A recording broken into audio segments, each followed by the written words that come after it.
Talk to your wife like you did when you dated her. I don't think you understand the capacity you have to love until you have a child. Learn to become the right person and then find the right person for you. Now that we have returned, look at what's going on. This small little country is the third best economy in the world. Are you outside your mind? In 48, we came back and they went, oh, we meant Jerusalem. Then 67 happens. They go, we don't know what the hell we're talking about. So what's the next best thing they do? Well, they're not the real Jews. The land is testifying that we're the real Jews. He walks over to me, puts both hands on my shoulders and said to me, I did not come here to tie St. Joe. I want that guy. I want the guy willing to, everybody's willing to make that. Are you willing to miss that shot? That's the one who's going to grow up to be a man. Here today with Coach Harold Katz. Thank you for being here. You're welcome. Thanks for having me. Coach Katz coached basketball for 40 plus years. And some of your accomplishments, accolades. One is you coached Tamir Goodman, who in the 90s was known as a Jewish Jordan. Massive story. Yeah. And you coached him from when he was young. Little kid, 8 years old. And you've, throughout your career, you've coached hundreds, maybe thousands of young men. Yes. And in my opinion, you're a little bit of an undercover agent in the sense of, I'm going to blow your cover here, where basketball is the medium, but obviously you're teaching much more than basketball. You're teaching life. I think so. And you're a father and a husband and a grandfather and a writer and a creative and a devoted Jew. I think so, yeah. So thank you for being here. My pleasure. Tell me a bit about you. You pretty much summed it up. Grew up in a small town. You meant the whole thing? Yeah. Grew up in a small town. Yeah. There weren't a lot of religious Jews in my town. It was Wilkes-Barre, Pennsylvania. Wow. There were not a lot of Jews in this city either. But for a small town, we had our fair share, and the JCC was the focal point usually. And then I went away to school, to a yeshiva in high school. Got the crap kicked out of me a couple times up there. That was cool. Stitches in the back of my head and all that. And then I was kind of a mess, actually, afterwards. Because, I didn't fit into that paradigm. Like, after high school, you go to base medrash or whatever. That was not me. Even though my dad tried to fit me into that thing. And Judaism and I had a very hard time. Quite a few years, but after high school, I kind of floundered quite a bit. Never was Machal Shabbos or anything like that, but I didn't really get Judaism. So I hung on, and then eventually met Rabbi Lowenbraun, NCSY guy in Baltimore, and he kind of gave me a job and turned my life around. And I started to understand a little bit.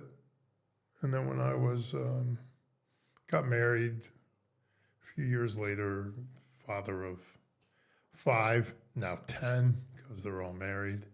Grandfather of, I don't even know, it's Kanina Horror quite a bit. And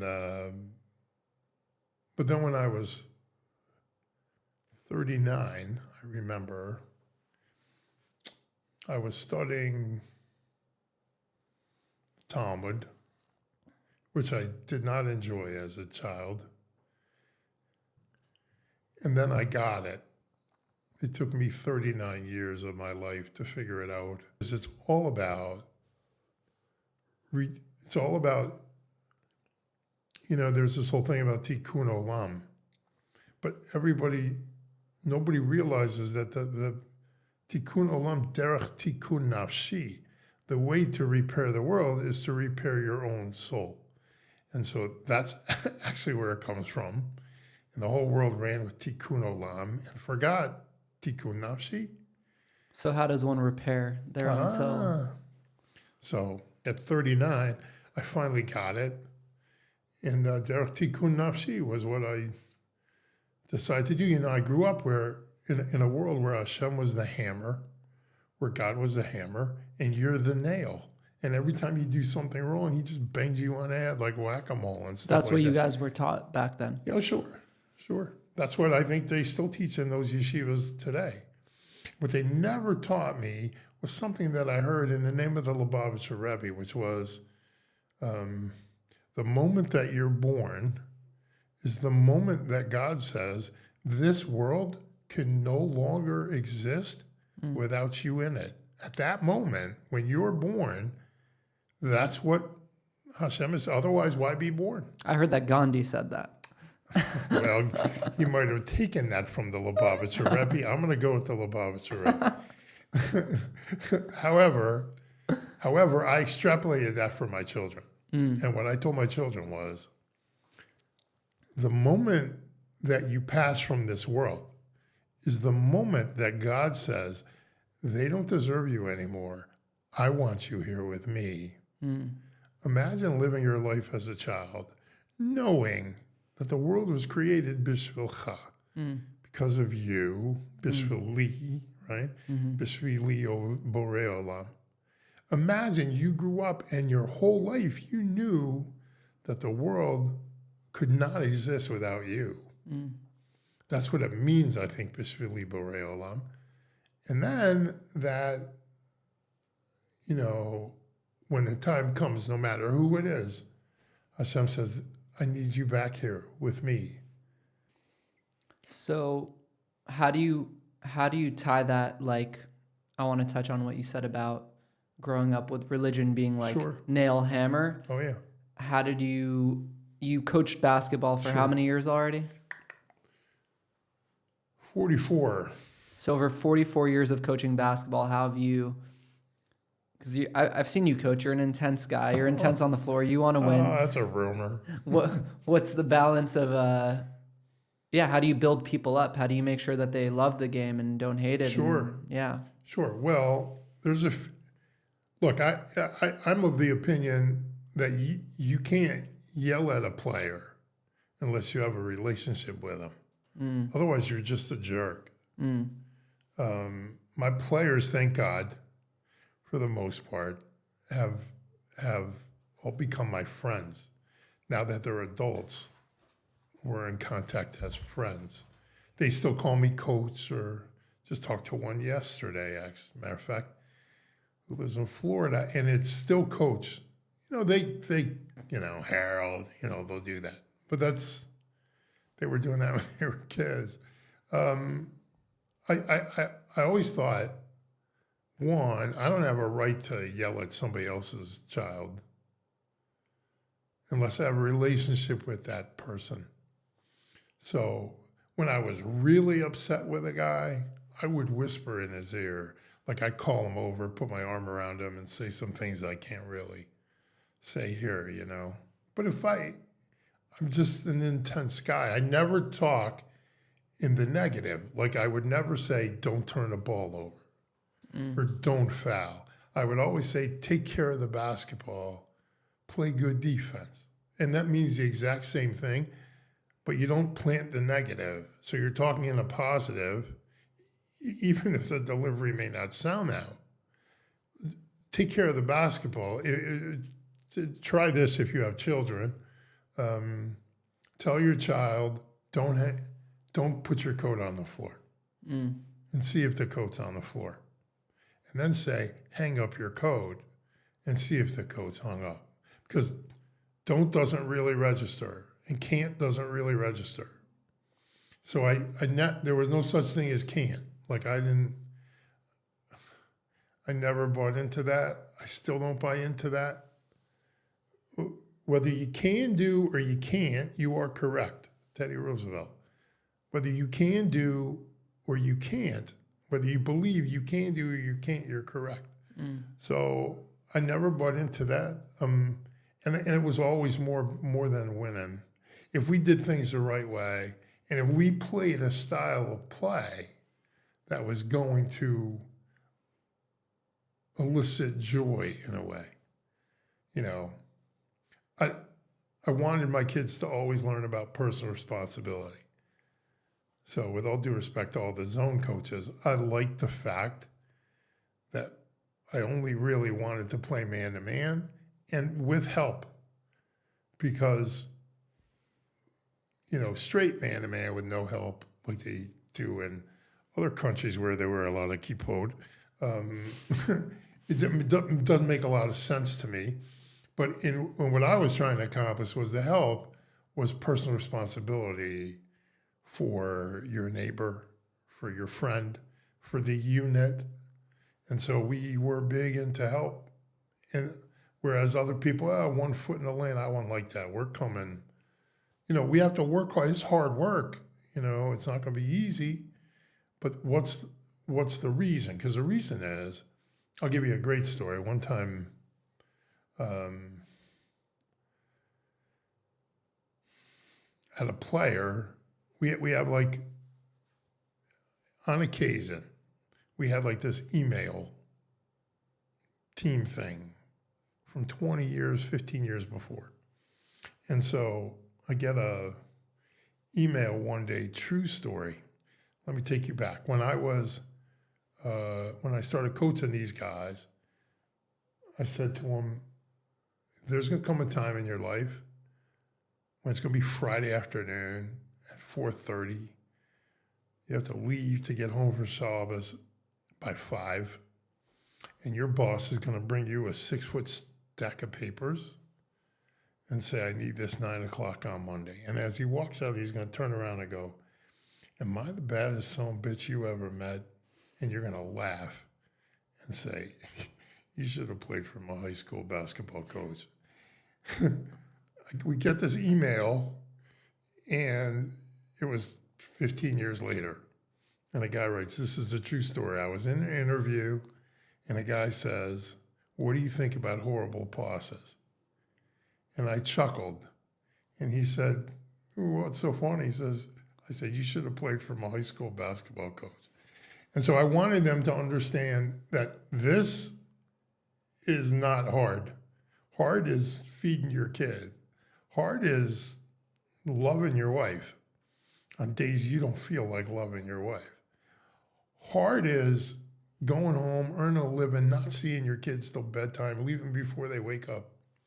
That's hard. This is just ball. And let's see if we can extrapolate things from ball that we can bring to our lives. That's sort of my approach. So while I was intense and all that, I know, like you called me up and told me, I'll give you a great story. Tyson Chandler played from California. And it was, I could tell you the day, it was like December, it was somewhere around December 12th or December 10th of that year. And a friend of mine who was coaching at Mount St. Joe, who is the best high school basketball team in Baltimore currently, he called and he said, and I had a player who was pretty good. He was playing for me. And he said, Coach, you want to come over? Now, I got 44 kids in my entire school, not in their class, in the entire school. So I got to make a basketball team of those 44 guys. And here's a top 10 Baltimore city, which is about as good as it gets. A top 10 Baltimore school calling us and asking if we want to come over and play. He said, Tyson Chandler's team is supposed to come down here for this tournament we're having on Christmas on the 21st. They just called today, said they can't play. You want to bring, it was Tamir Goodman. He goes, you want to bring Tamir Goodman over here? You want to bring Tamir over and play us? I'm like, I don't care. Yeah, let's do it, So we went over there, and we're down a point. I think there's like 10 seconds to go. I mean, they must have, I don't know, 7 or 8 kids who went Division I. I got a bunch of rabbis on my team, Like my starting 5 was Tamir, Shlomo, who's really successful, lives in New York, a rabbi in Florida, a rabbi in Israel, and a physical therapist in Israel. So that's what I had in the starting lineup. So we're down a point, and I call timeout to freeze the shooter 15 seconds ago. And I say, hey, if he makes both, we're going to need a 3. So if he misses one, like I said to Tamir, you're going to have the ball. It's your choice what you want to do. And he made the he missed the first, made the second. I think the kid ended up playing at Dayton. We get the ball in, and Tamir pulls the 3, and it kind of it's in the bucket and it rims out. We have to foul him to get the ball back, and he walks over to me, puts both hands on my shoulders, and said to me, I did not come here to tie St. Joe. And that's exactly what you try to build. Like that, like, hey, we're going for it. Just because we're Jewish doesn't mean we can't compete. It just means we might have to do it a different way. So just because, like, I want that guy. I want the guy willing to miss. Everybody's willing to make that. Are you willing to miss that shot? That's the one who's going to grow up to be a man. You understand what I mean? A responsible father. He's willing. He knows what it's going to be. If I miss this, I miss this. But I'm taking it. To me, that was one of the highlights of my entire coaching career, is knowing that everything you tried to teach a kid is in that 10-second possession. Yeah, it's everything. It's a lot of guys won't take that because they don't want to be the guy that misses that shot. He's like, oh, miss it or make it, I'm taking it. And isn't that what we should be teaching? Like, sure, I'd have loved to win. That would have been a huge win. Kidding me? But being able to, like, I think they thought when Tyson Chandler's team was coming, they were going to beat that team. But when we came in and lost whatever it was, 61-58 or whatever, they never saw that coming. So that we were able to play them like Tyson would have played them. To me, that's why I did it. That's why I was coaching. And they've all turned out to be highly successful men. I was at a tournament in New York, that YU Sarachek tournament. And at that point, we were doing all these press conferences because he came to New York, so everybody wanted to talk to him. So there was like 100 reporters in the room. I kid you not, between television and the guy says to me, is this the best year you've ever had? I said, I have no idea.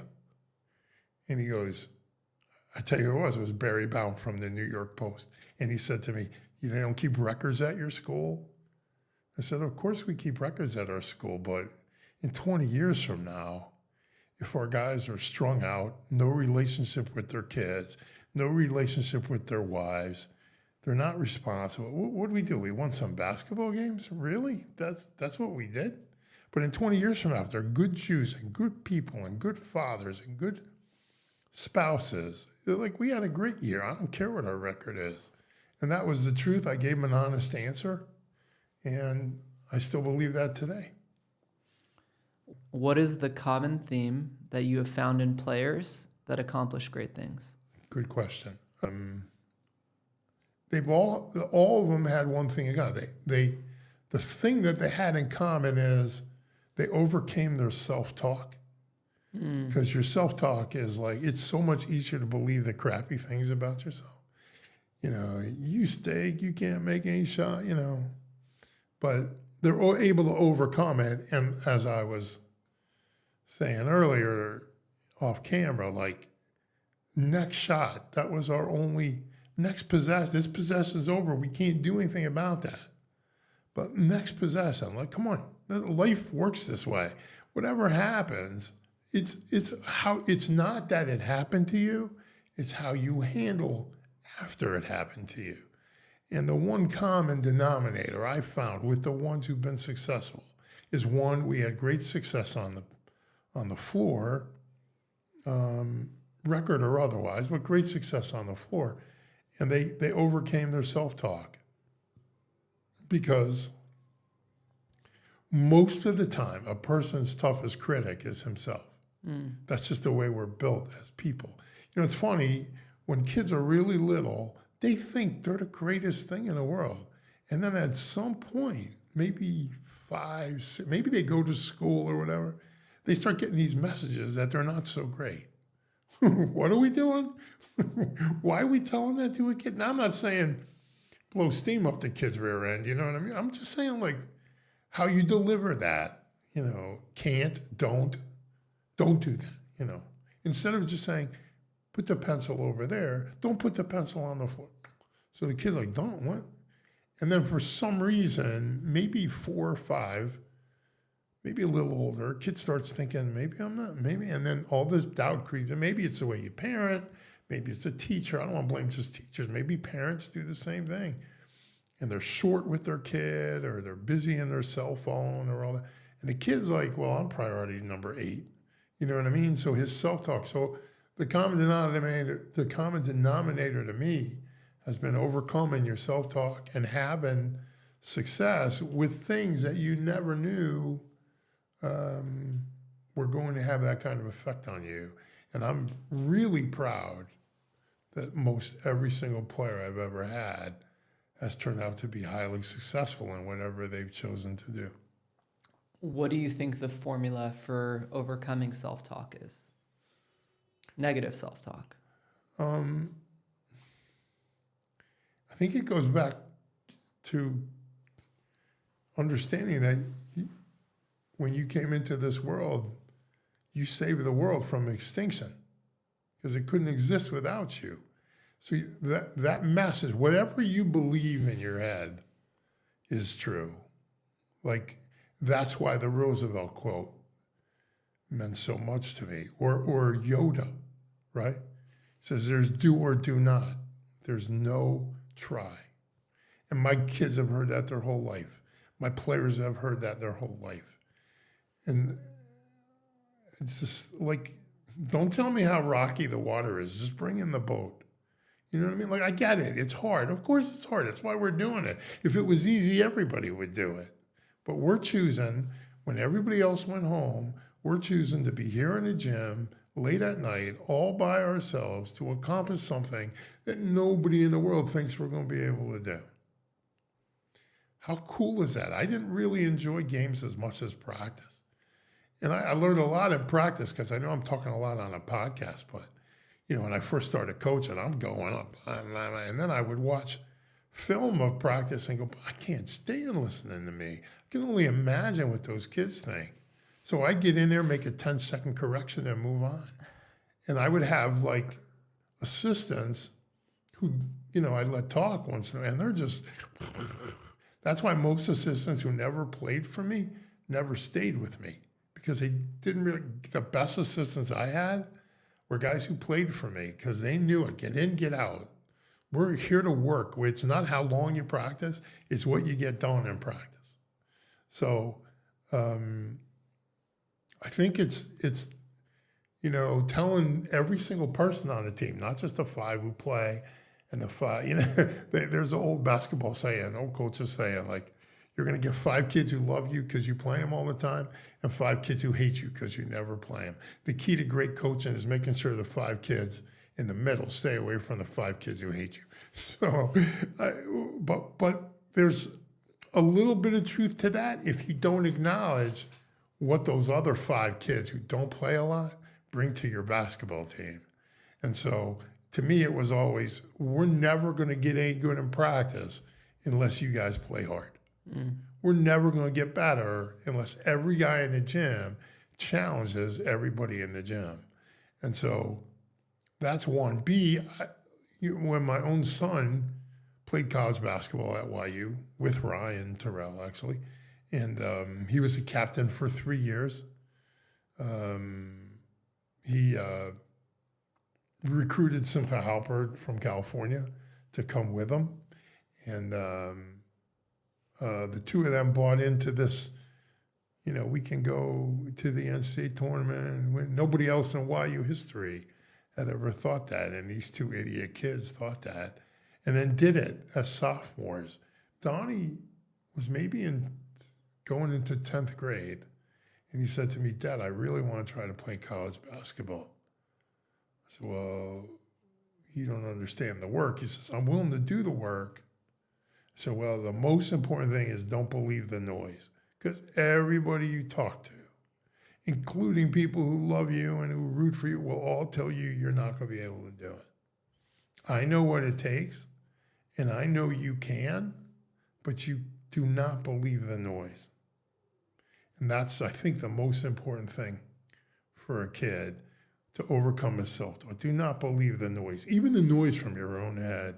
Do not believe that. You're different than that. You're special. You're different. Yeah, what do you mean I'm special? I'm not special. Yeah, you are. Yeah, well, whoever told you you weren't, that guy's an idiot.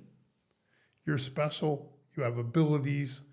God gave them to you to use them, not to put them in some closet that never come out.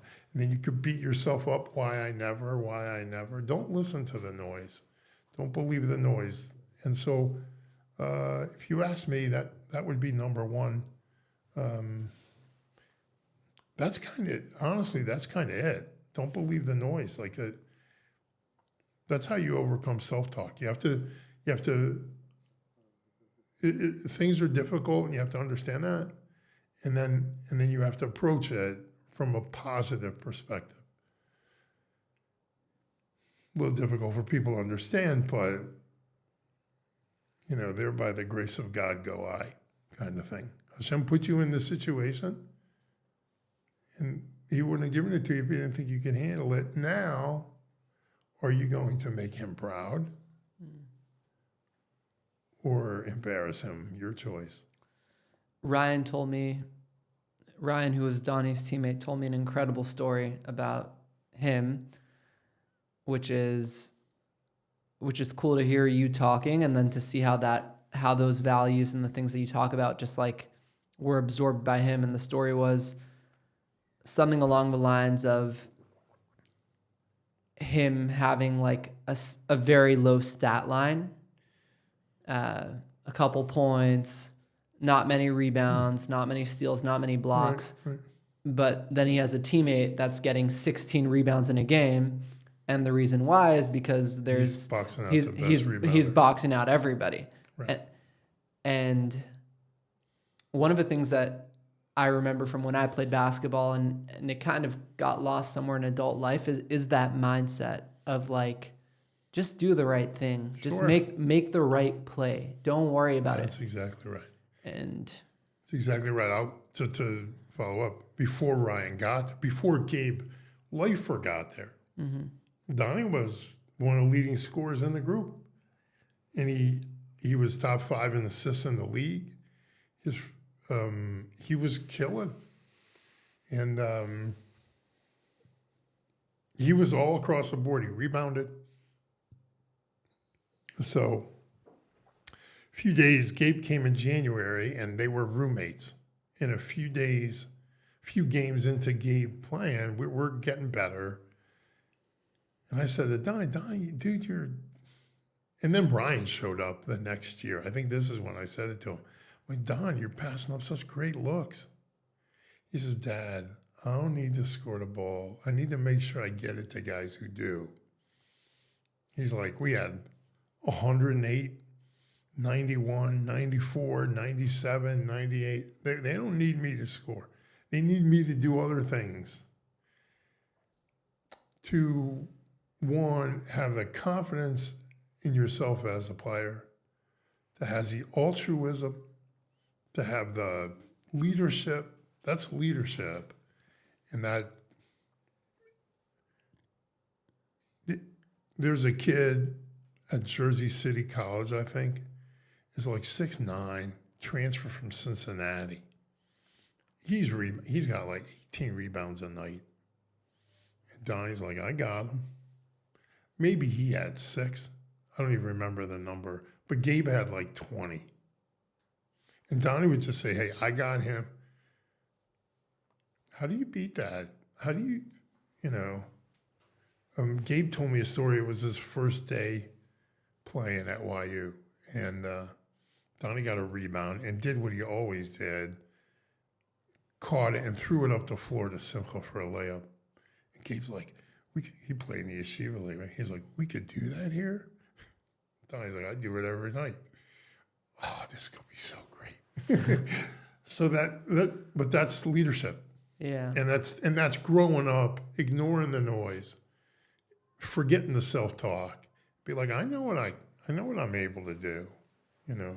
And that's why I believe if you ever had Elliot Steinmetz on here, he would tell you that his two most important recruits would not be Ryan, it was Donnie and Sim. Because they were the first two who bought into it. Because Donnie was crazy enough to like, I could do this. I could go to the NCAA tournament. So somebody had said to me, like, when he was a sophomore, was he surprised that he went as a sophomore? I'm like, no, he thought he was going as a freshman. Like, imagine, you know, you're a regular Joe off the street and you go, he's surprised he went as a sophomore? Like, you don't get him. He thought he was going as a freshman, you know? It's a whole different mindset, and it's because you ignore the noise and you fix your self-talk. Be like, I can do this. It's interesting because in basketball, you have the team system built out. So if you're the guy doing the box outs, your team's going to win at the end of the game. But I think when you as an individual are the collective of the team and there's nobody really seeing you, there's no coach in the locker room saying, man, you hit every box out today. That was amazing. We got the W. It's much harder. You mean in life? In life. Sure. But again, that's where you gotta, okay. When my kids get married, I actually, when they went off to Israel, I wrote them something. But then when they got married, I wrote them things that I wish somebody told me before I got married. Okay. It turned out to be like 17 pages. Wow. Okay, yeah, typed and all that. Yeah, single spaced. And there were certain things, like I'd say something like, don't judge Judaism by the people who practice it. You know, always do the right thing. Tell your wife you love her every day. You know, and just things that, obviously there were bullet points that were expanded.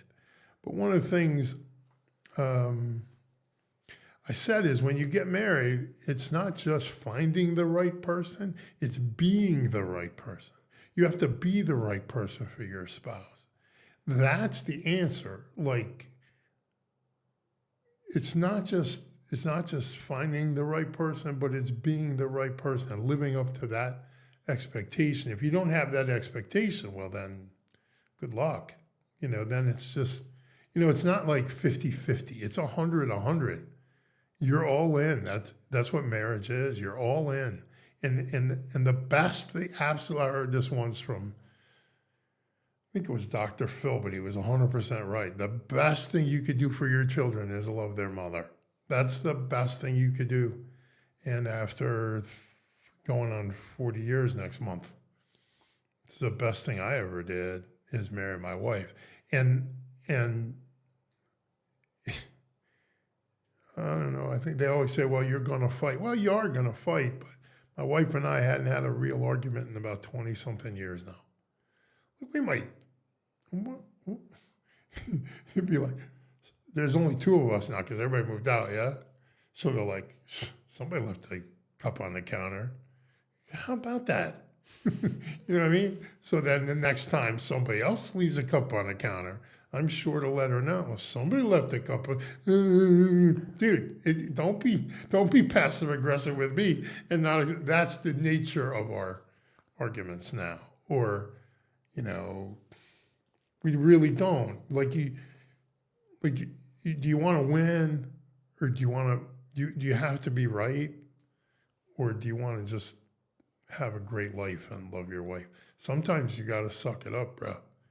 And look, in that thing, I would tell my kids, you know the difference between right and wrong. Always do the right thing, even if it's not prudent. Do it anyway, because the right thing can never be wrong, even if it doesn't seem like it at the time. So you're alone in your life, but you're really not. If you're single, yeah, you know, that's your choice, you know. And so either if you're single because your picker was off and you picked the wrong person, or you're single because you weren't the right person, or you're single because you haven't got married yet. Like, if you're single because you haven't gotten married yet and you didn't have a kid out of wedlock or something like that, then the world's kind of your oyster. And it's your choice to get out of bed. It's your choice to go to work. It's that's your choice. There's nobody here watching over you. Mommy lives someplace else. If you're 31 and still living with mom and you're not married, you and I should have a discussion. But 31's the deadline. You can live with mom until you're 30. I told my kids, you have till you're 25 for free rent. Okay. After that, you're paying me if you still live here.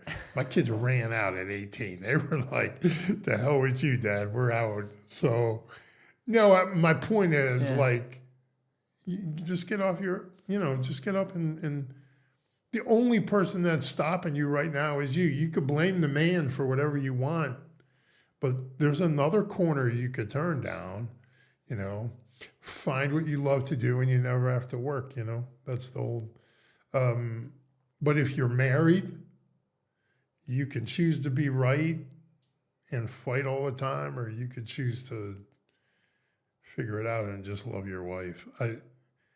There's a reason you married her, I used to tell my kids, still do, talk to your wife like you did when you dated her. Now, some of them spoke to her when they dated them, like you shouldn't when you're married. But seriously, just talk to your wife like you're still dating her, and you'll never have a problem. Like would you text your wife? You're texting her going like, "Oh, if I write it that way, she's gonna take it the wrong way." You know what I'm talking about? And now guys will just be, now you're married, you're like, well, pick that up. Dude, don't do that.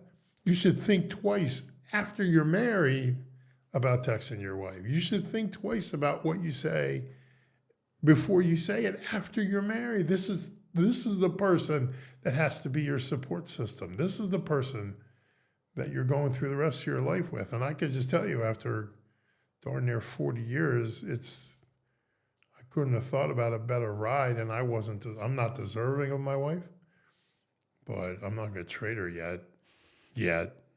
I always tell her she's my first wife, which is true. I don't finish the sentence, she's my only wife, but she's my only wife. And the best thing I ever did, bar none, not close. It is interesting to see how me now being married, I see that I am willing to do a lot more than I was when I was single. Sure. I have a renewed sense of purpose and a renewed sense of drive, because it is no longer about me, and it's easier to be a team player when you're playing on a team. Sure. And when you're playing for a team, and when you see that you not using basketball language, seeing that you not going for the loose ball doesn't just affect you now, it affects the whole family.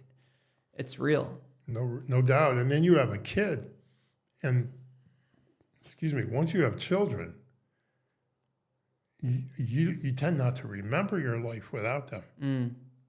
One, you don't want to, and two,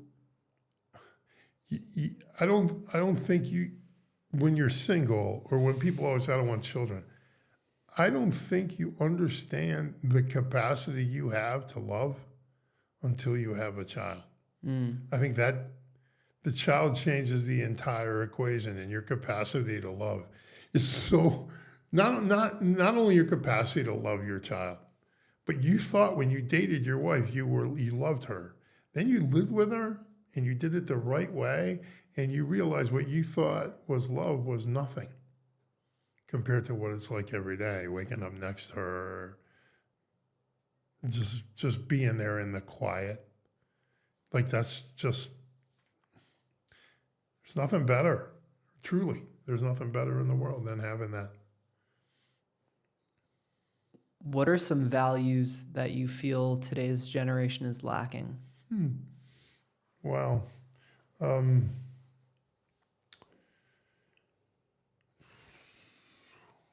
This could be a while.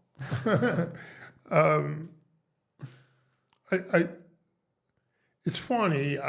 My answers change now that I've come here. Okay. now that I've moved to Israel. Um,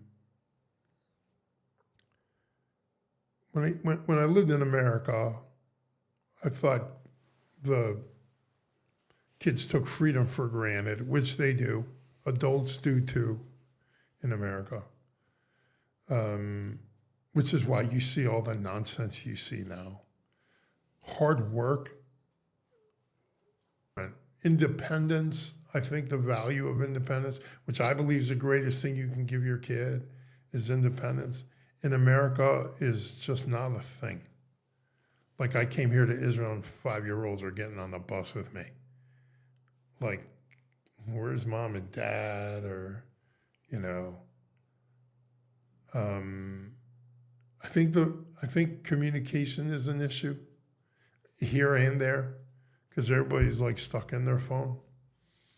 But the value of independence, hard work, and the reason I separated them because in Israel, you don't really have a choice here. I'm not sure if this is a value, but like in Israel, you know, there's no pretension. Nobody's dressing to the nines to impress anybody else. You're trying to dodge a bullet. You know what I mean? Like you're getting shot at. The last thing you're worried about is, you know, if your skirt matches and who made it. You know what I mean? Or if you're wearing your, you know, 3-piece, you know, what do they call it in America? My grandson calls it spitz. I don't even know what that means. But like this fancy suit or whatever, you know. Like you don't have time for that here. So that's a unique thing about it. And that's what I mean by taking freedom for granted. You know, no one threatens your freedom in America, unless, of course, you live in New York, which you're about to find out. But I think that's, to me, the value. Independence is a value. That value of appreciating your independence and teaching your children to be independent. I'm curious to know how Jewish life has evolved as you've grown up, how you've seen the Jewish people evolve, the state of Israel. Like you were born, I imagine, like 60s. Yeah, you knew Holocaust survivors. My parents, my dad. So, well, it's interesting. My dad passed away. My year is up, God willing, the day after, 2 days after Shavuot. And my dad never talked about his life in Germany, ever, unless I asked him, and or my children. But it was not a thing. My grandfather never talked about it, and he went to various camps, mostly work camps at that time. Because people don't understand, in Germany, the Nazis didn't really get after the Germans till later. Like they wanted support in Germany. So they went to Poland and Hungary and kind of Russia and, you know, Ukraine or whatever. And that's where they did a lot of their damage at first. Eventually they got to the Germans, but they wanted support in Germany. So they didn't really, I mean, Kristallnacht was a thing and they arrested people, but they didn't really kill them till later in the war. So, it's a thing that I heard. Aaron McKee played basketball. He was a point guard for John Chaney, or he was a guard for John Chaney, who coached at Temple. And at his memorial, or it might have been Aaron's induction in the Temple Hall of Fame, something like that. Aaron said, Coach Chaney told him, my grandfather walked 5 miles to school. He said, my grandfather walked 5 miles to school. My father walked 2.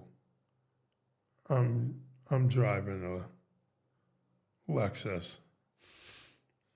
My son's driving a Porsche. My grandson's going to be walking to school. And he said, great men, he said, weak men create easy times. Let's go back. Weak men create hard times. Hard times create tough men.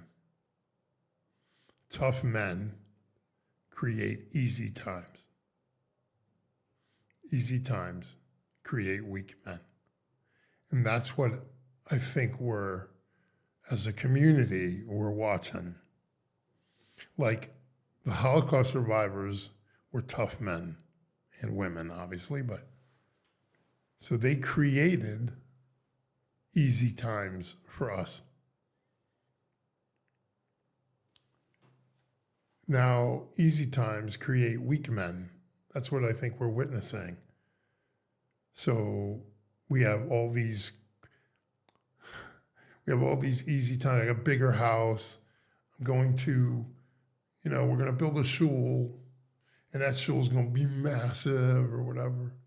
We'll build a house, and then I'm going to make expansions on my house as if we are at our ultimate destiny. And the evolution of it used to be you had Hasidim. Ultra-Orthodox. Yeah. And then you had the yeshiva world, which was religious, black hats, not fur hats. So let's just go Hasidim and fur hats. Orthodox and black hats, religious and black hats. I don't like the term Orthodox. And then they were separate, and they had separate routes and separate belief systems. And sometime, I think, it used to be, well, one thing at a time. So I think in the early 2000s, maybe the late 1990s, both of them kind of merged and took the worst of each. You know what I mean? Like, it used to be the ultra-Orthodox were kind of like Torah study and good deeds and spirit, mysticism, spirituality. And the yeshiva world, the black hat world, was more like, the brisker, like, I don't want to, like, just learn Gemara, just learn the Talmud, just. And then they'd get these fancy shoes or a fancy Borsalino hat, and the Hasidim really weren't into that. But now the ultra are into that, like the shoes and the hat. And then the yeshiva world kind of took, they took the, what's called the outsides and not the insides. And the Hasidic world kind of sacrificed the insides for the outsides. And now they've merged into one kind of big fat unit. That osmosis has been sad for me to see, because, a great Hasidic rabbi, Rabbi Torsky over Solom, his daughter told me the misnagdim, the regular religious Jew who goes to yeshiva lives in the world of no. No this, no. Where the chassid lives in the world of yes, and let's make that holy. Like, there's holiness in everything, which I believe is true. There's holiness in everything. The yeshiva world's like, I'm not even touching that. No. And that's we've lost that. And that's I think is tragic. The tragedy of, like, you took the worst of both and you become the worst of each other. What about the rest of the Jewish world?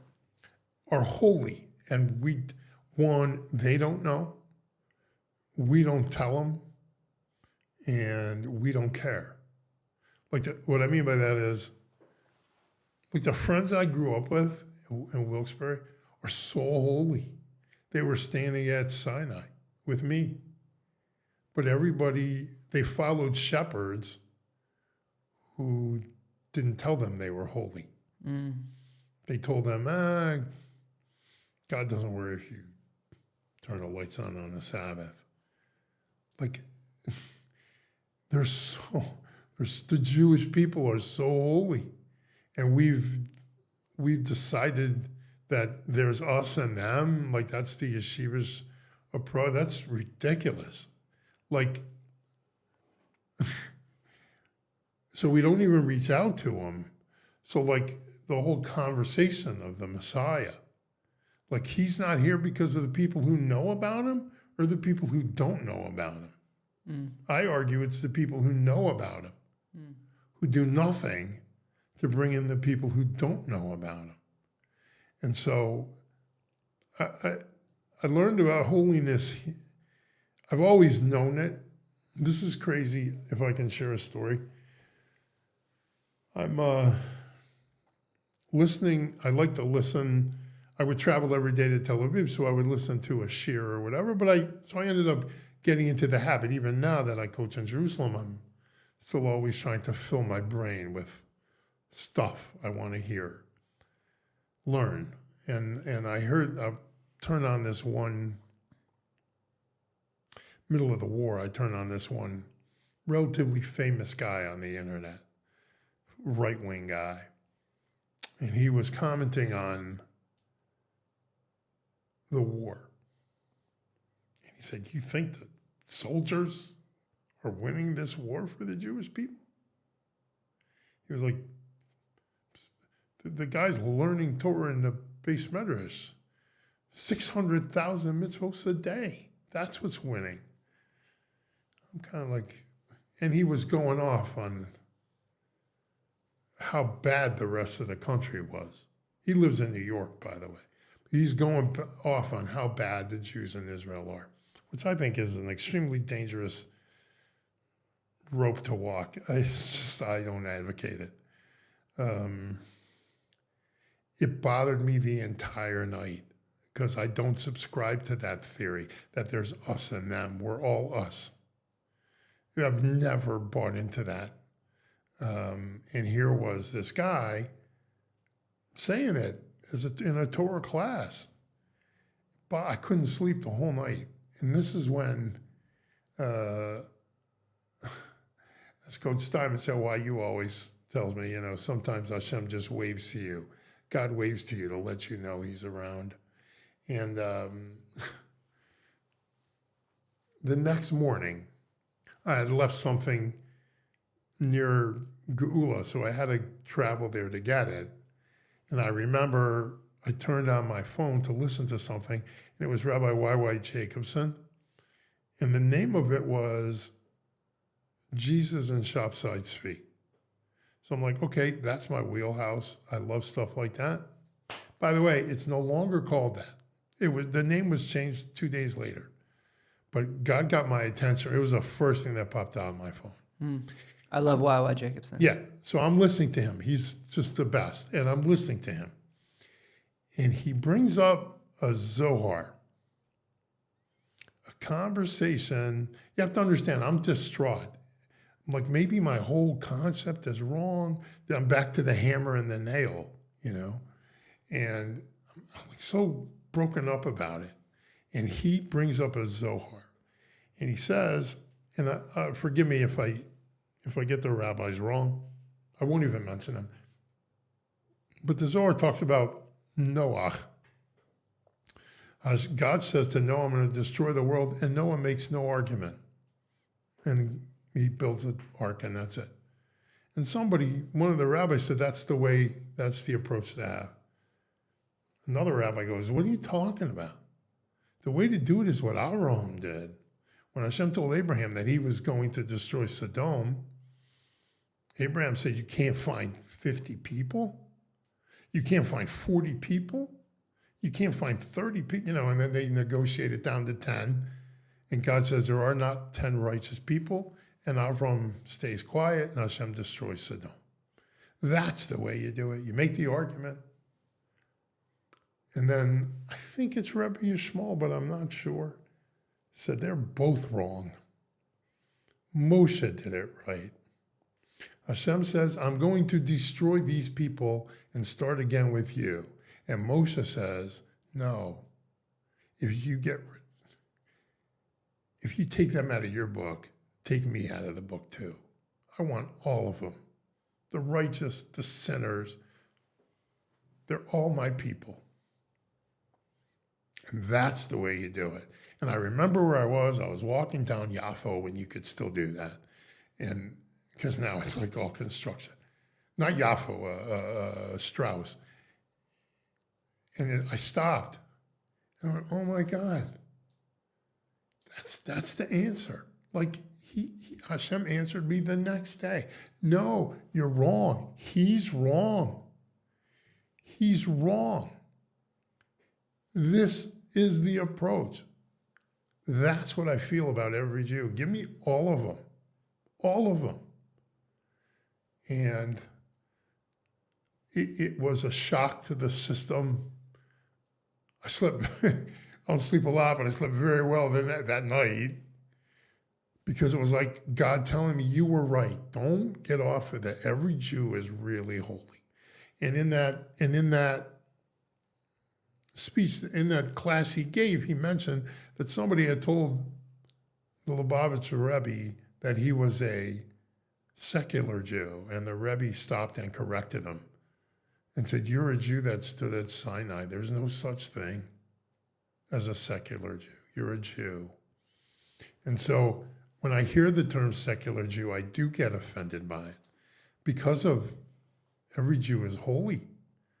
So our lack of outreach to every single Jew, or what we put out there with ridiculous statements that we make in public, stupid, ridiculous, irresponsible, anti-Semitic statements coming from us.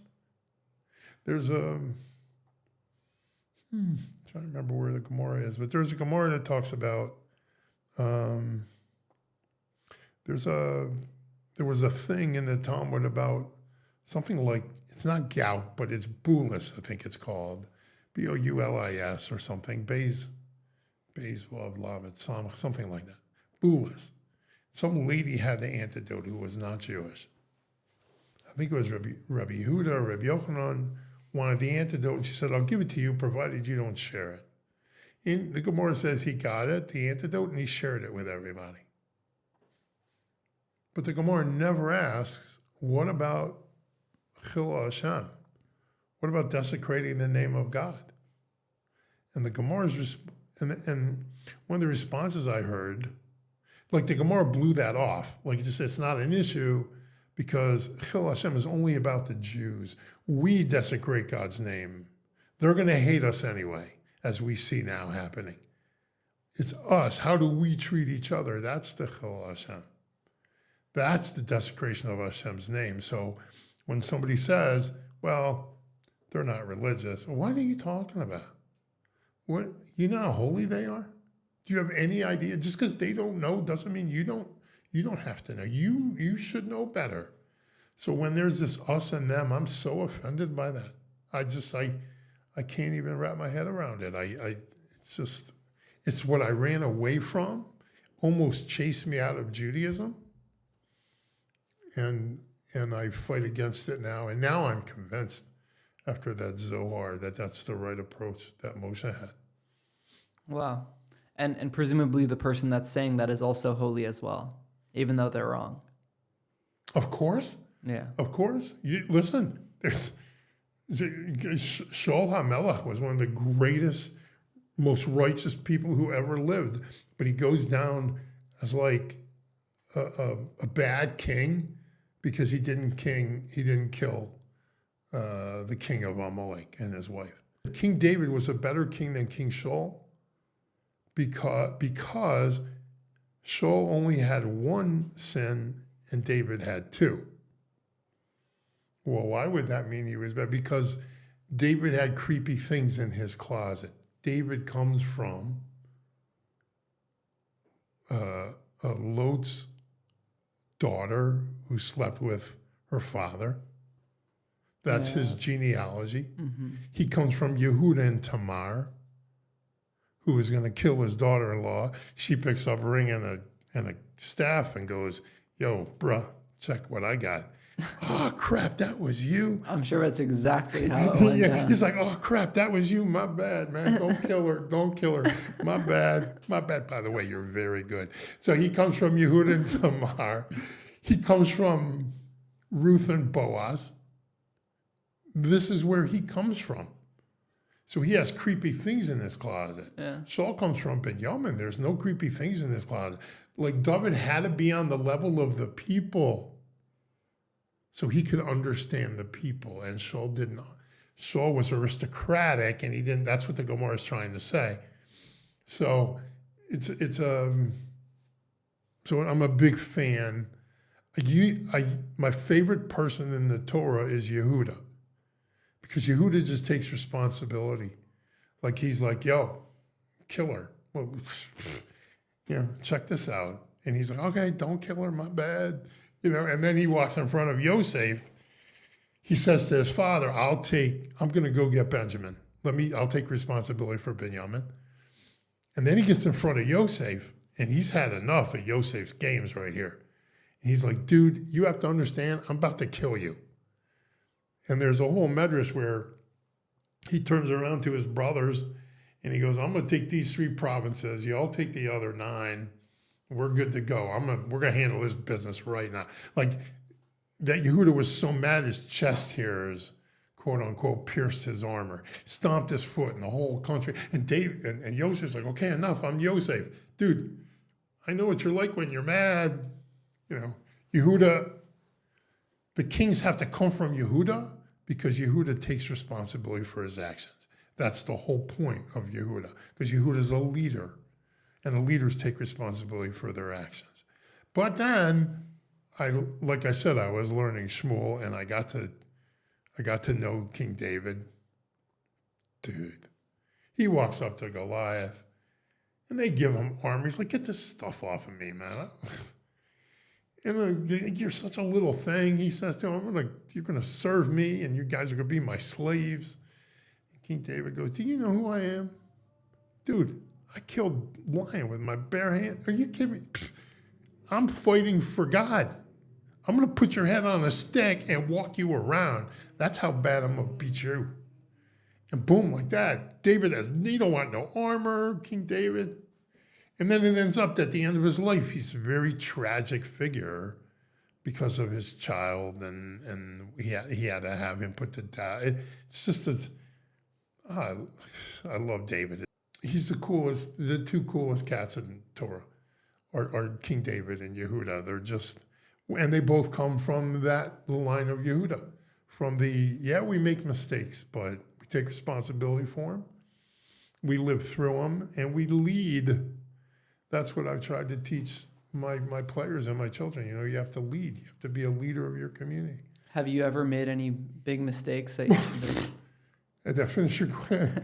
Sorry, I couldn't stop laughing. Finish your question. Have you ever made any big mistakes that, or I guess, what are some big mistakes that you've had to take responsibility for? Oh my God, you don't have that kind of time. But let me just tell you from basketball, everybody's like, oh, coach, you're a good basketball coach. Dude, I'm really not. I've just made every mistake you can make in basketball. But hopefully I've only made it once. So my experience has taught me that's the only reason I'm any good at any of it, is because I learned from these mistakes. I was not a good husband when I first got married. I think a lot of it was my own self-talk, that my wife was still is, simply gorgeous. And she married this, check this out, face for radio, so I never thought, didn't help that her family told me I wasn't worthy either. Or my family. My dad was always like, you know how lucky you are? Dad, I married her, dude. What are you talking about? Of course I know. But I was not a good husband. One, because I think I so wanted to be what I should have been, that I messed up who I was. And it's not something, she won't tell you that.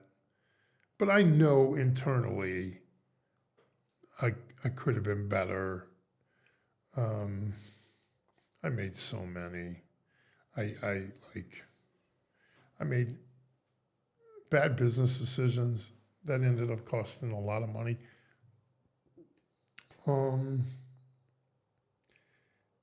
There's a lot. There's really a lot. There's too much there. But from on a personal level, I should have been a better husband the first X number of years of my marriage, until I figured out how to be a good one. That's why I try to tell my kids, let me tell you what I learned, because I was such a douche. Sorry, I don't know if I'm allowed to say that. I was such a jerk that my wife won't say that. I'm telling you that. And I don't know, I burn a lot of bridges sometimes just because most of them repaired, but some of them just straight up burned them. That was dumb. I lost basketball jobs because I wouldn't play the game. Like I wouldn't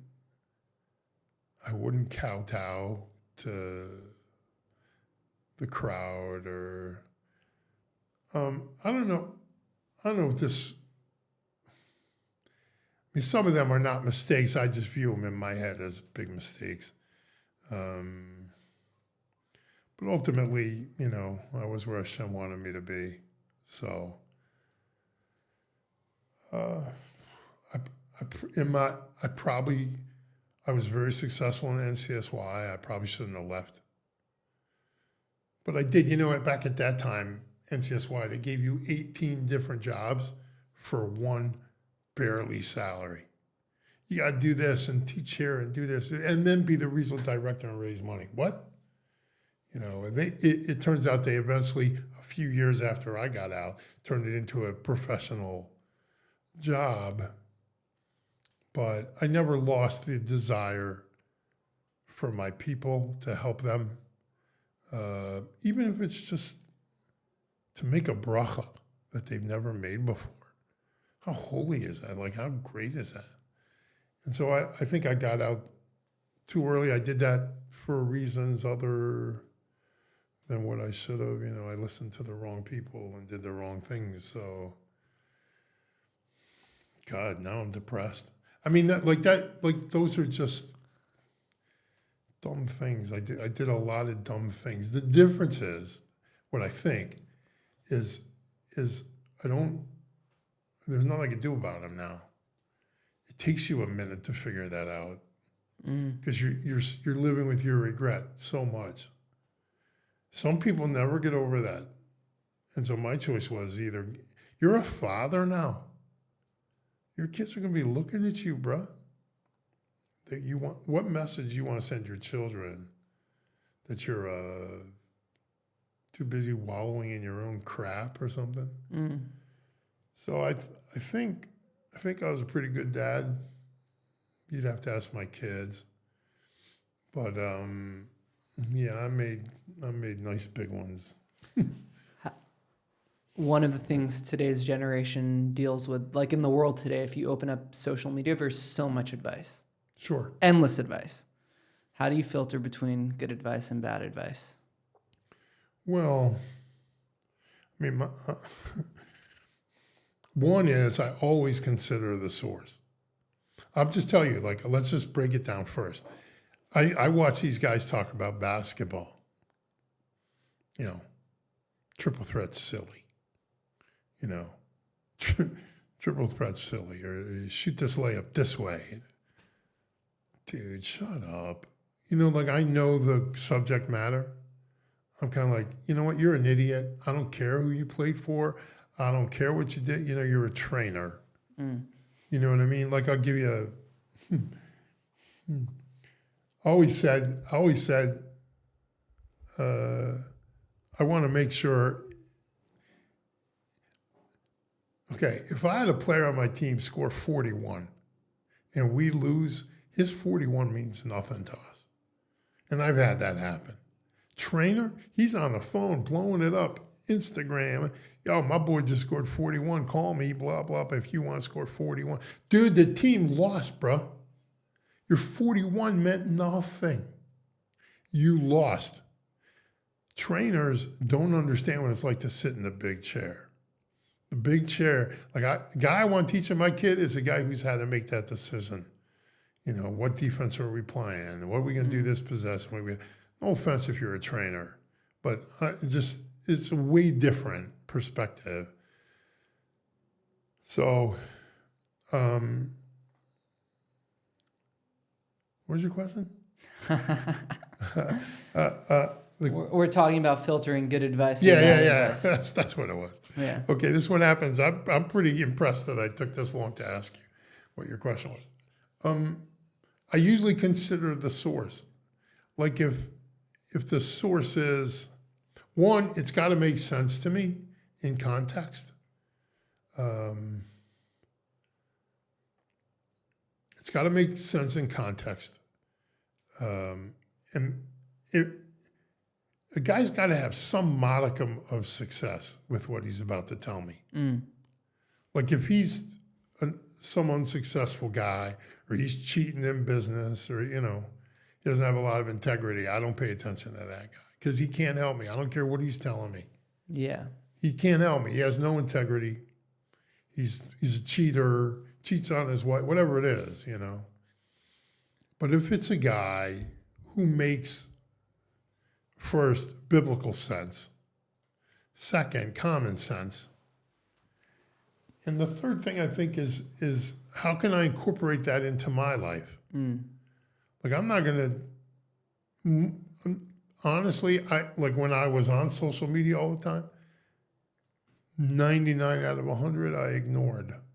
I just wanted to laugh on social media. Yeah. Like I wasn't there for advice. Yeah.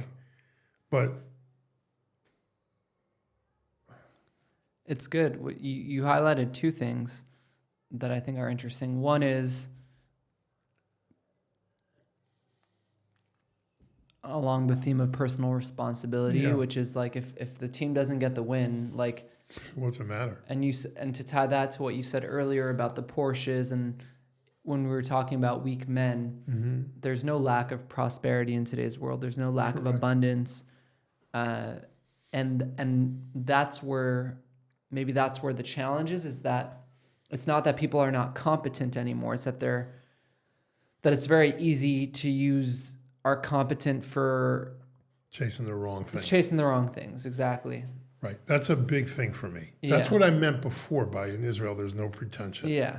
Like in Israel there's it's not about chasing the right thing or the right. I mean there's a group that chases everywhere. Yeah. But it's a big consideration for where you raise your family. Are you raising your family in a place where their environment is going to tempt them to pursue things that are totally worthless? All about things, and most things are worthless. Yeah.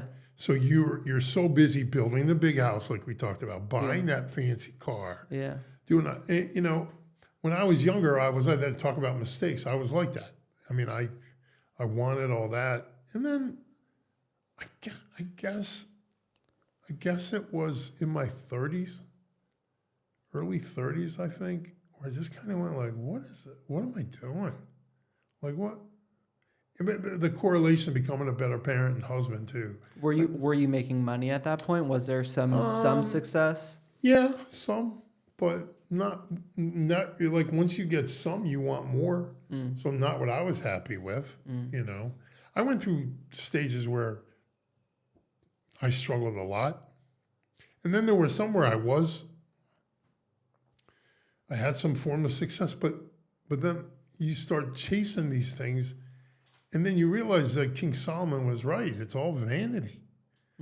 Like, what's the point of the bigger house? I only got one ass to sit in it. You understand? Like people have like 9 cars or 5 cars. Like, dude, you can only drive one at a time. I have to have the most expensive this or the most expensive that, or for Pesach, I got to go to this hotel or that hotel and drop 30 G's on a private cook, or, stuff that I just never resonated with me. And the more I grew up, the older I got, the more I realized that it's because the time you die, you can't take it with you, basically. Yeah. So there was no thrill in it for me. Yeah.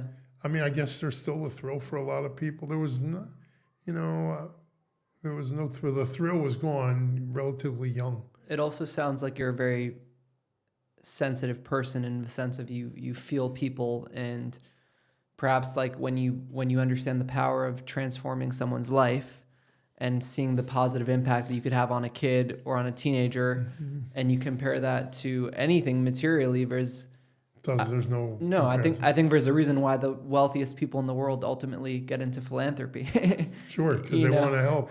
Yeah. I think philanthropically, you make a great point. I think you're right about that. And I don't know. I think when the more kids you have, you want to provide for them, but the more you realize, like, it's all stuff.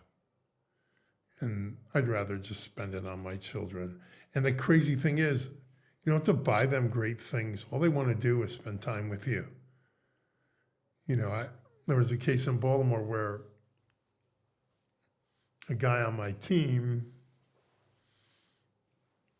all he wanted to do was spend time with his dad, but his dad was too busy. And he knew I was a Rams fan. And he told me a few weeks before, I told him, do something he asked me what to do. Go somewhere with your kid.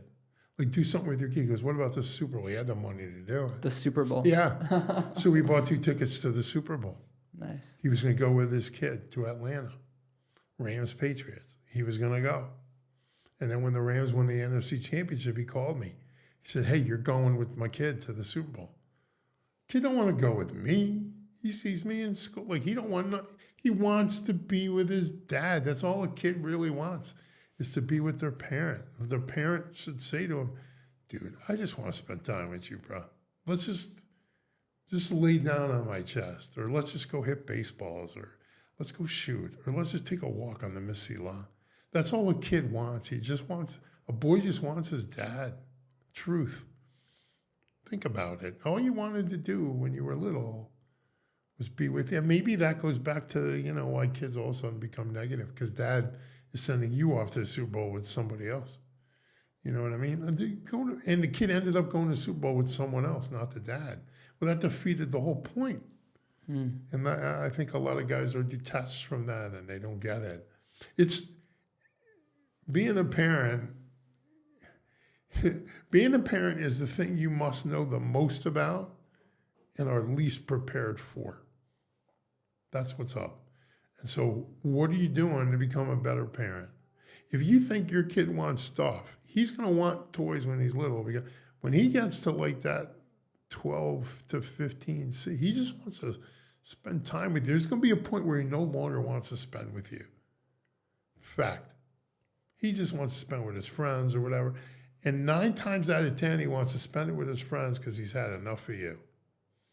Riding them or giving them crap or whatever, But there's an age group, maybe, that kid happened to be like 15 at the time.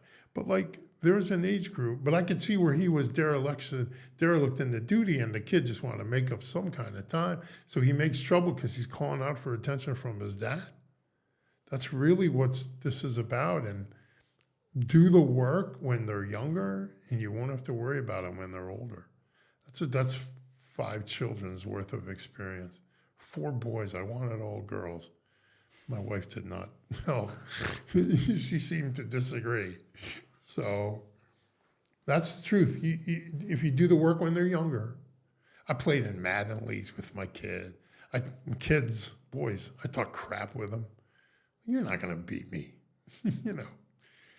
Like, someone's like, you shouldn't be doing that. What do you mean I shouldn't be doing that, my kid? That's what my kid likes. And my thinking was this. If my kid would see me doing what he likes with him when he gets older, he's going to do what I like with me. You played the long game. you always got to play the long game. And now my son gives a Daf Yomi share in Detroit. He's a rabbi there. I have another son that attends Daf Yomi every day in Beit Shemesh. That was important to me when they were little. So I played Madden with them. I still participate in fantasy baseball leagues with them. Those things resonate and they last. And I'm proud of that. I'm proud that I did what was important to them, and it turned out what was important to me, like I had hoped, would be important to them. What's important to you at this point in your life? Oh, man. What are you putting your energy towards? Writing. I have a Substack, Harold Katz 1, I think it is. Everybody should go there and subscribe. I started to write again. I had written a novel 10 years ago or whatever. I'm in the middle of it. I probably messed with the second one so much, the sequel. So I should probably just start again. But that's where my energy is going. I want to keep coaching if I can. But in Jewish basketball, I've kind of done everything. Think about this for a second. Last 30 years, the biggest stories in Jew basketball in the last 30 years. I would say Ryan Terrell and Tamir Goodman. That's 2. Give me one more. Yeshiva University. 3. And I've had my hand directly in 2 of those, and kind of involved in Ryan too, though I don't take credit for Ryan's whatever, but I mentored Elliot at YU. They run my stuff. My son coaches there for 11 years.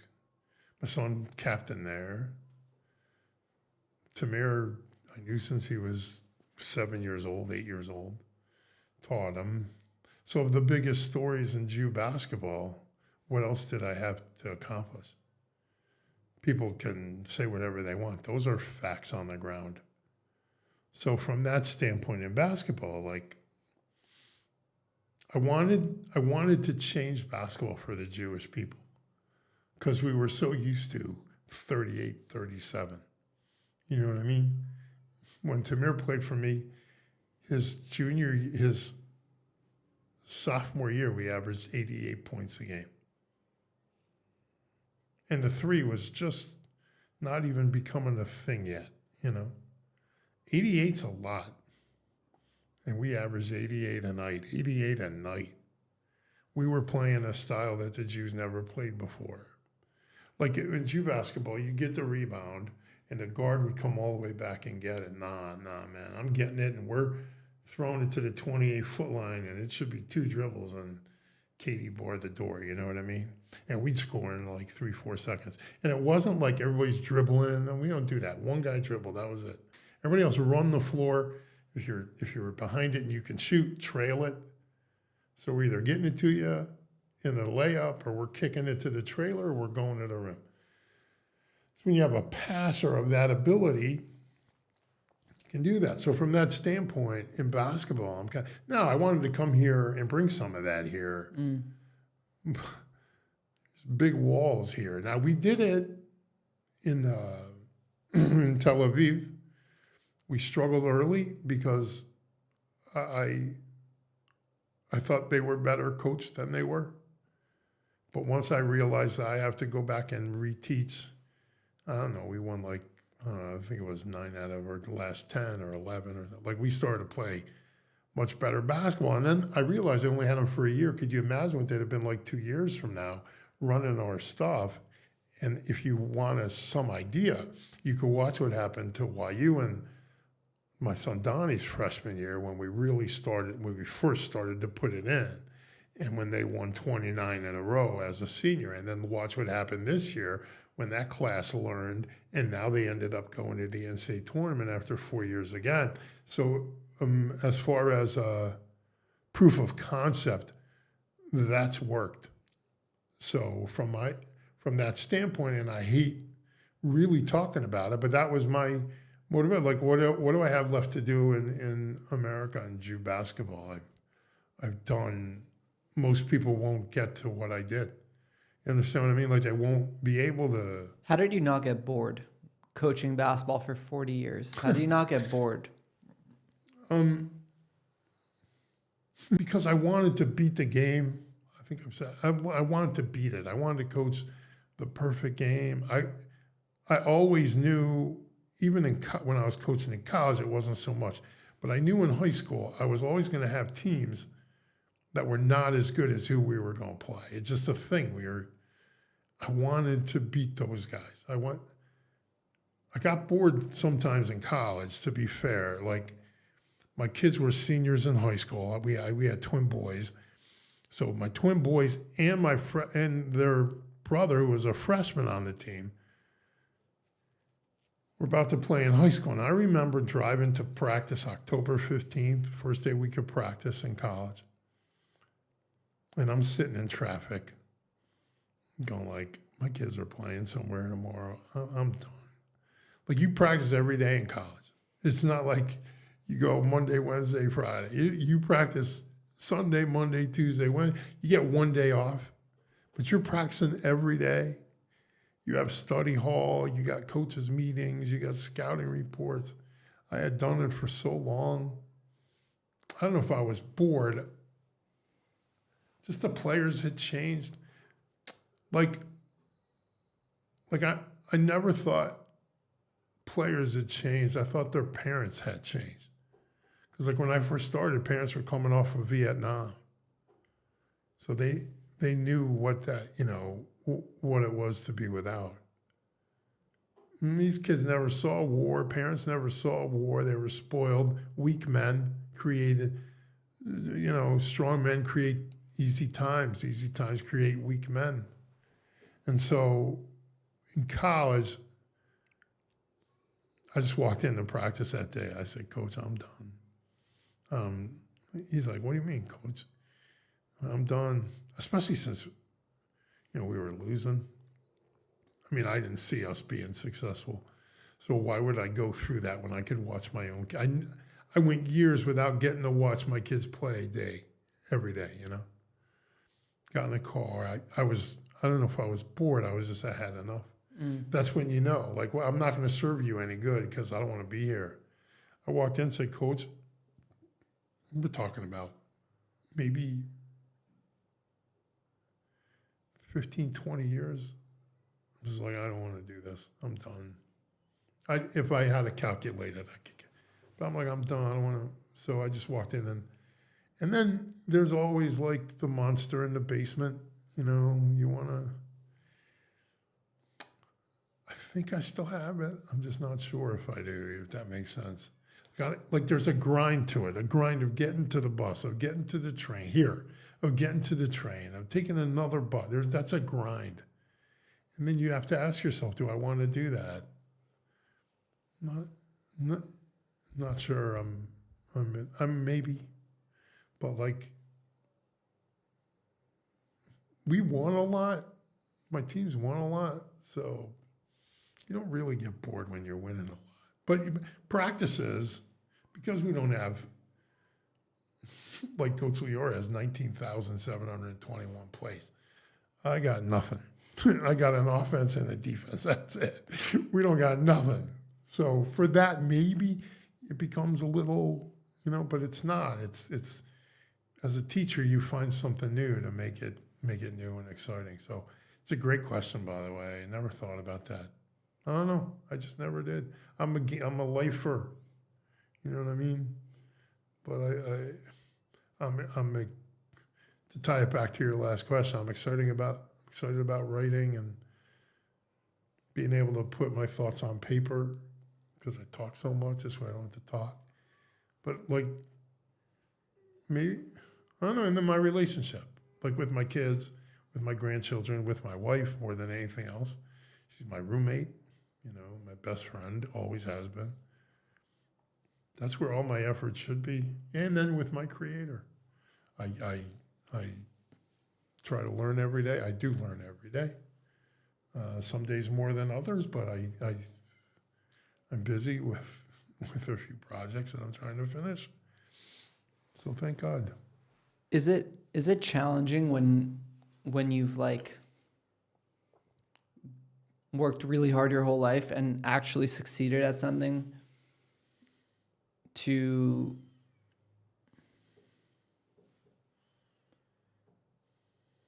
I mean, it's a lesson I'm learning at 26. And I can imagine it's only much more compounded and relevant for you. Is like, people don't really care.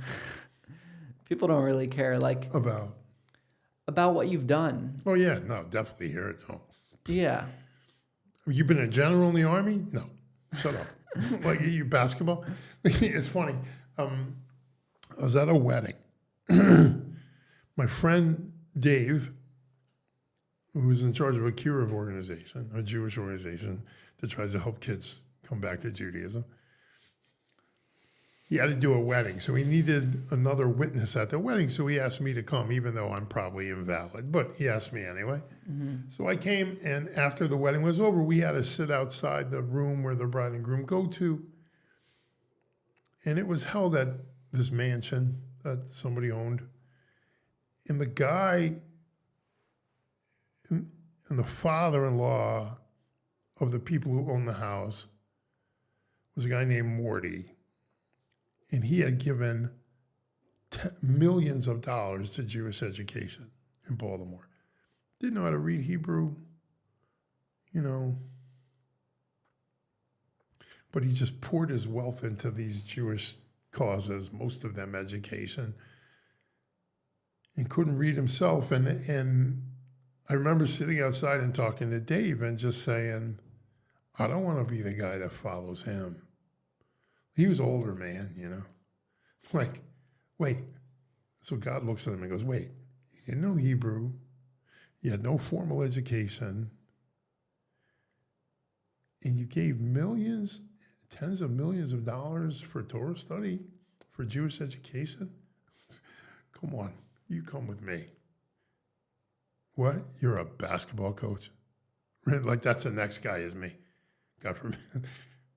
You coached basketball? Really? That's what you did?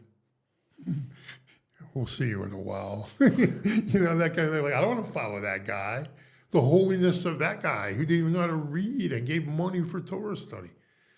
Whether it's Aleph Beis or whatever, So that always kind of stayed in my mind, and I wanted to make sure that when I was doing what I was doing, it was important that I made it something worthwhile. But you're right, nobody does care. I mean, there's a subset of people that care about. Yeah. But I know what I did. Yeah. And like if I'm more, it means more to me the kind of person Tamir Goodman's grown up to be. Like I only wish I grow up to be like that. Like his whole day is kindness. His whole day, he's one of the very special people in this world. He's just off the chart, ridiculous. And,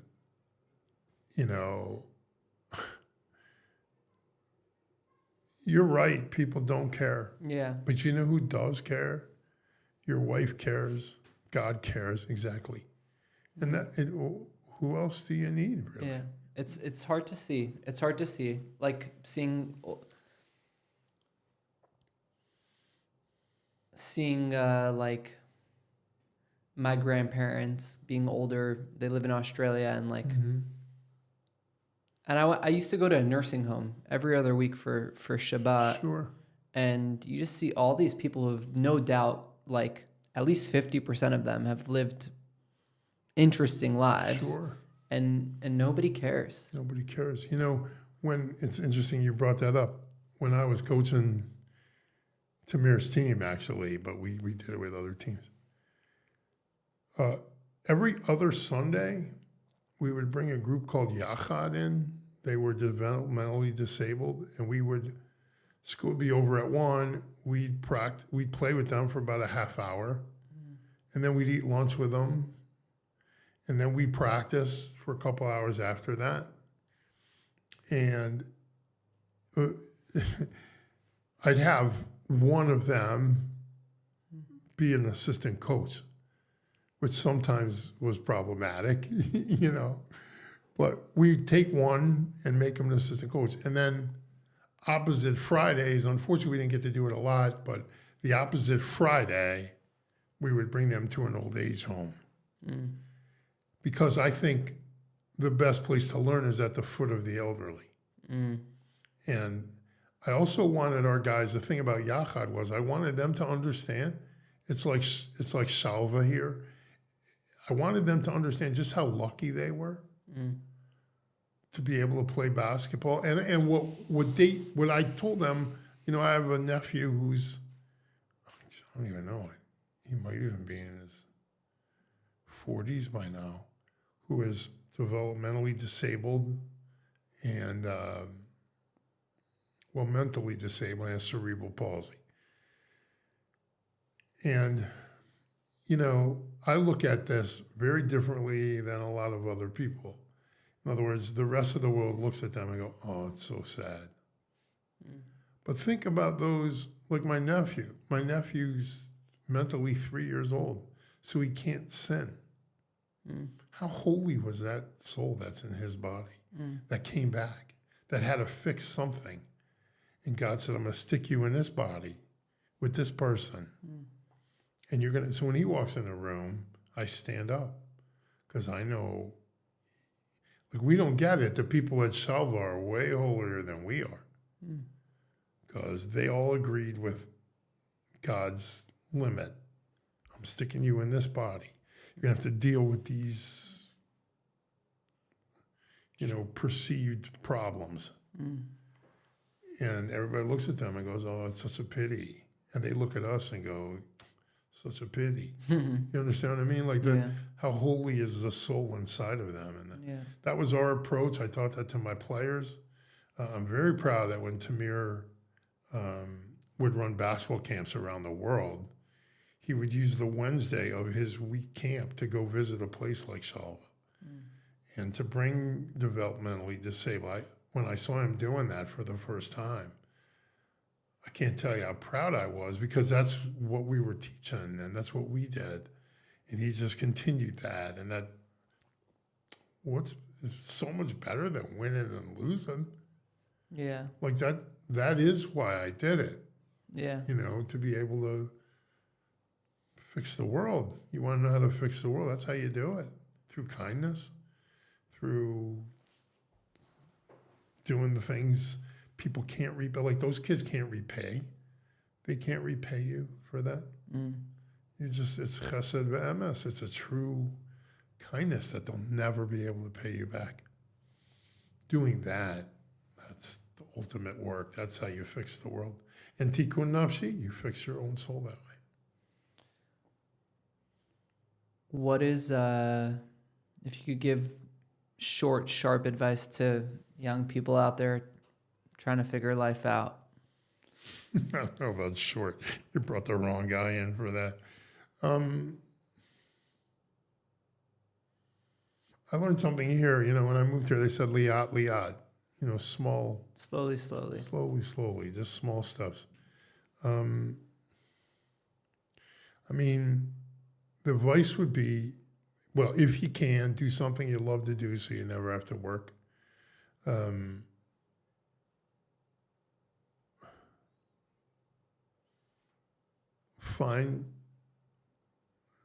Learn to become the right person and then find the right person for you.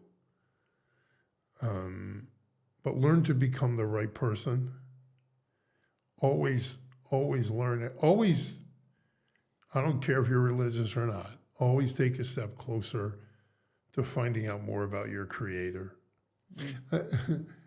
What's incredible is that I always knew these things existed because I talk about them a lot, but there are 87 things in the Torah that God assures you for this world. There's no mention of the next world. But the Creator of the universe tells you Like in this week's Torah reading, it says, I'm going to kick you out of this land because you didn't keep the Sabbath, Shemitah. You didn't keep the Sabbaths you were supposed to keep. And none of your enemies are going to make it work. It will be desolate for them. The Ramban, Nachmanides, writes, inside all the curses like that is this incredible blessing. And he wrote, when I moved here, I noticed that the land was desolate and the words of the Torah are true. It's like, we have evidence of that. And then Rabbi Soloveitchik pointed out that we have 2,000 years of evidence of that. And he says, except for a small colony here and there, no one was able to make this land grow because the land was waiting for her people to return. And the land wouldn't betray her children. And now that we have returned, look at what's going on. This small little country is the third best economy in the world. Are you outside your mind? Because the land has responded. So everybody's like, how do you know they're the real Jews? That's what the Catholics like to say now. Since the Catholics were wrong, they said we would never come back to this country until their Messiah showed up. So in 48, we came back and they went, oh, we meant Jerusalem. Then 67 happens. They go, we don't know what the hell we're talking about. So what's the next best thing they do? Well, they're not the real Jews. The land is testifying that we're the real Jews. You could read my Substack and you'll see I wrote something about it. Tucker Carlson calling for a DNA test for us. We don't need a DNA test. The land's our DNA test. The land is testifying. Why? Because I think in the 36th chapter of Ezekiel, he says, open up, your children have the redemption has begun, your children have returned, mountains of Israel, mountains of Jerusalem, open up. And that's what we're watching in real time. And the last two verses, it was a couple of weeks ago in the Haftorah from Amos, who wrote 2,700 years ago that we would return to the land and drink from the vines that we grow and make the desolate land grow, and this time we'll never be kicked out again. He wrote that about today. It's the only time in history it's ever happened. So I'm not sure how that answers your question, but study every day.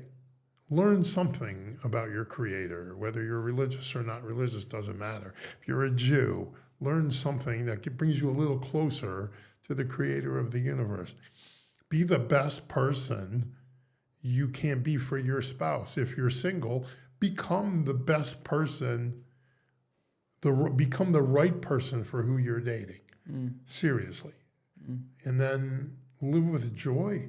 If your home is with joy, your kids will be happy. If your home is bitching and arguing and complaining, that's what you're going to get. Your kids are going to grow up with that. So be happy. It's something easy, but a little hard to do. But it's kind of like that thing in my locker room. Now what? Like, here's what happened to you. You have a choice. You can get depressed about it, or you can move on. Like, look at the Jewish people here in Israel. We get ballistic missiles shot at us, thousands. And people go into their miklat and they look at their watch and go, come on, dude, I got to walk my dog. It's the arrogance of knowing that the Creator of the universe is right here with us. So be happy. And that's what I think you find here is happy. Be happy. Become the person you want to be. Nothing can stop you except you. Ignore your self-talk. And most importantly, try to find a way to get closer to your Creator. That'd be my number one advice. I want to say it was a pleasure speaking. Pleasure was mine. Thank you. And thank you for sharing your wisdom and your insights and your humor and your stories.